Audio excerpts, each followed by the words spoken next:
बच्चों, हमारा अगला हेडिंग है भूमि सुधार।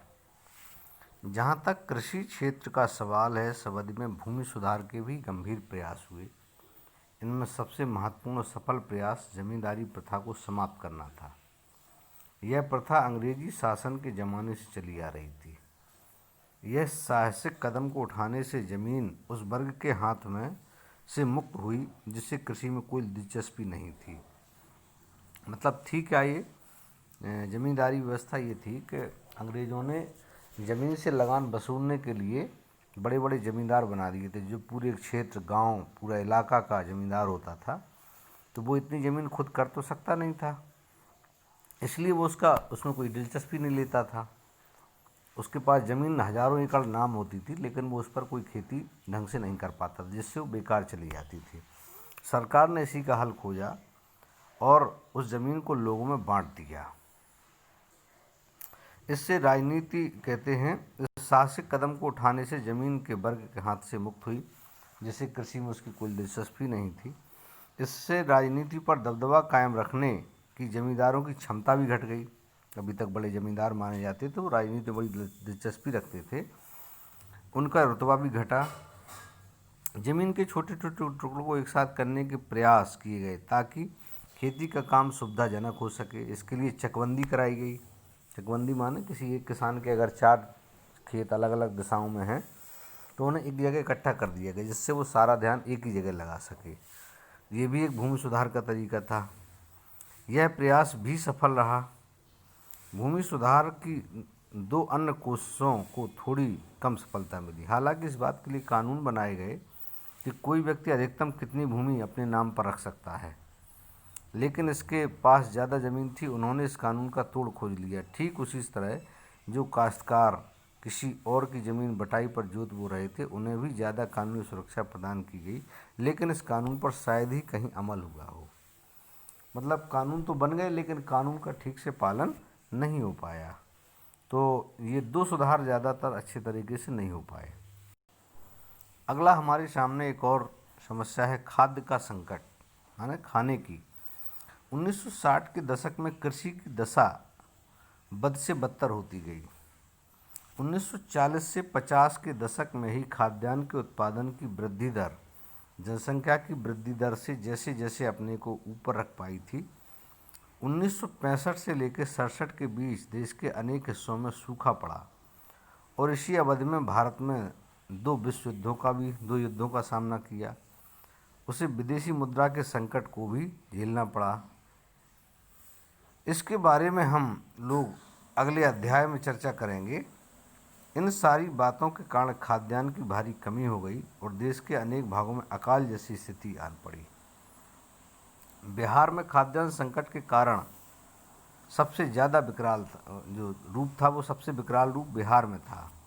यहाँ स्थिति लगभग अकाल जैसी हो गई थी। बिहार के सभी जिलों में खाद्यान्न का अभाव बड़े पैमाने पर था। इस राज्य के 9 जिलों में अनाज की पैदावार सामान्य स्थिति की तुलना से भी आधी से कम थी। इनमें से 5 जिले अपने सामान्य पैदावार की तुलना में महज 1/3 ही अनाज उपजा रहे थे। खाद्यान्न के अभाव में कुपोषण माने शरीर का विकास न होना बड़े पैमाने पर फैला और इससे गंभीर रूप धारण कर लिया। अनुमान के मुताबिक बिहार के अनेक हिस्सों में उस समय प्रति व्यक्ति प्रतिदिन का आहार 2200 कैलोरी से घटकर 1200 कैलोरी पे आ गया। वैसे कहते हैं ना, नॉर्मल आदमी को 2200 कैलोरी रोज़ भोजन चाहिए, लेकिन उस समय घट के कितना हो गया था? 1200, मतलब जो काफ़ी आधे के करीब पहुंच गया। जबकि एक सामान्य आदमी के लिए रोज़ाना लगभग 2450 कैलोरी के आहार की ज़रूरत होती है। 1967 में बिहार में मृत्यु दर पिछले साल की तुलना में 34% बढ़ गई। इन वर्षों के दौरान बिहार में उत्तर भारत के अनेक राज्यों की तुलना में खाद्यान्न की कीमतें भी काफ़ी बढ़ी। अपेक्षाकृत समृद्ध पंजाब की तुलना में, अगर हम तुलना पंजाब से करें, तो गेहूं और चावल बिहार में दोगुने अथवा उससे भी ज़्यादा दामों में बिक रहे थे। मतलब बिहार में बहुत रेट थे। सरकार ने उस वक्त जोनिंग या इलाकाबंदी की नीति अपना रखी थी। मतलब ये था जोनिंग माने कि जिस जगह पे जो चीज़ पैदा हुई है वो दूसरे जोन में नहीं बिक सकती है। उस समय ये व्यवस्था लागू, इसकी वजह से विभिन्न राज्यों के बीच खाद्यान्न का व्यापार नहीं हो पा रहा था। अभी भी आप देखते हो कि अभी तक ये व्यवस्था है कि एक राज्य से दूसरे राज्य में माल बिकने नहीं जाता है। उत्तर प्रदेश के किसान मध्य प्रदेश में नहीं बेच पाते सामान। हालांकि ये आज से ही बदल गई है व्यवस्था। कल सरकार ने एक नया कानून बना दिया जिसमें कि अब किसान कहीं भी अपना माल बेच सकता है। तो ये उस समय व्यवस्था थी। इस वजह से और दिक्कत थी क्योंकि पंजाब में पैदावार तो खूब थी लेकिन उसका सामान दूसरे राज्यों में नहीं जा रहा था। इस नीति के कारण उस वक्त बिहार में खाद्यान्न की उपलब्धता में भारी गिरावट आई और ऐसी दशा में समाज के सबसे गरीब तबके पर सबसे ज़्यादा चोट पड़ी क्योंकि वो महंगे दामों पर सामान नहीं खरीद सकता था। खाद्यान्न संकट के कई परिणाम हुए। सरकार को गेहूं का आयात करना पड़ा और विदेशी मदद खासकर संयुक्त राज्य अमेरिका की भी स्वीकार करनी पड़ी। अब योजनाकारों के सामने पहली प्राथमिकता तो यह थी कि किसी भी तरह खाद्यान्न के मामले में आत्मनिर्भरता हासिल की जाए। माने हम इतना अनाज पैदा करें कि हम जिससे अपने देश के लोगों की को पेट भर सकें। पूरी योजना प्रक्रिया और उससे जुड़ी आशा तथा गर्वबोध को इन बातों में एक धक्का लगा। तो इसके लिए क्या किया गया कि खेती की बेहतरी, क्योंकि खेती से ही खाद्यान्न होगा, खेती की बेहतरी और खेतिहर जनता की भलाई से जुड़ी इन नीतियों को ठीक ठीक और कारगर तरीके से अमल में ला पाना आसान नहीं था। ऐसा तभी हो सकता था जब ग्रामीण